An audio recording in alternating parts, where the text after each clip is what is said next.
নাটোর জেলার বড়াইগ্রাম উপজেলার আহমদপুর বাজারে গতকাল 28শে জুলাই সন্ধ্যায় 11টি দোকানে চাঁদাবাজির ঘটনায় জামাত ইসলামীকে জড়িয়ে বিভিন্ন অনলাইনে মিডিয়া এবং স্থানীয় জাতীয় ইলেকট্রনিক্স এবং প্রিন্ট মিডিয়ায় বিভ্রান্তিকর অসত্য খবর পরিবেশন করা হয়েছে, যা আদর্শবাদী সংগঠন বাংলাদেশ জামাত ইসলামীর ভাবমর্যাদা মারাত্মকভাবে ক্ষতিগ্রস্ত হয়েছে।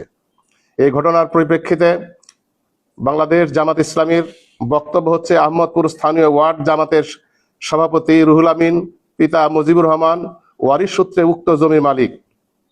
উক্ত জমির পরিমাণ 33%।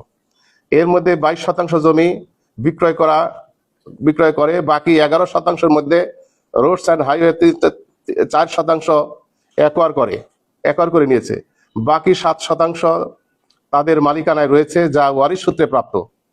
কিন্তু উক্ত 7% জমি আহমদপুর নোয়াপাড়া গ্রামের জোয়ার ইউনিয়নের যুব দলের সাংগঠনিক সম্পাদক দুলাল, জাহাঙ্গীর, শাহ আলম, মুতালেবগঞ্জ দীর্ঘদিন যাবৎ দখল করে রাখে।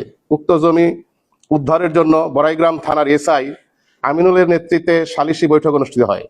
উক্ত সালিশি বিষয়টি মীমাংসার লক্ষ্যে জোয়ারি ইউনিয়নের বিএনপির সাধারণ সম্পাদক জুলহাসের নেতৃত্বে 4 সদস্য বিশিষ্ট কমিটি গঠন করা হয়। সে অনুযায়ী গত 26শে জুলাই রোজ শনিবার উক্ত জমি সার্ভের জন্য দিন ধার্য করা হয়। কিন্তু রুহুল আমিনগঞ্জ নির্ধারিত সময় উপস্থিত থাকলেও দুলাল, জাহাঙ্গীরগঞ্জ অনুপস্থিত থাকে, যার ফলে বিষয়টি জটিলতা সৃষ্টি হয় এবং জামাত কর্মী রুহুল আমিনের বড় ভাই বিএনপির নেতা হায়দার আলী উক্ত জায়গায় থাকা দোকানগুলোর তালা লাগিয়ে দেয়। এখানে কোনো চাঁদাবাজির ঘটনা ঘটেনি। এটা নিতান্তই পৈতৃক সম্পত্তি উদ্ধার সংক্রান্ত বিষয় এবং নিতান্তই তাদের পারিবারিক বিষয়। এর সাথে কোনো রাজনৈতিক দল, বিশেষ করে বাংলাদেশ জামাত ইসলামীর ন্যূনতম কোনো সম্পর্ক নেই।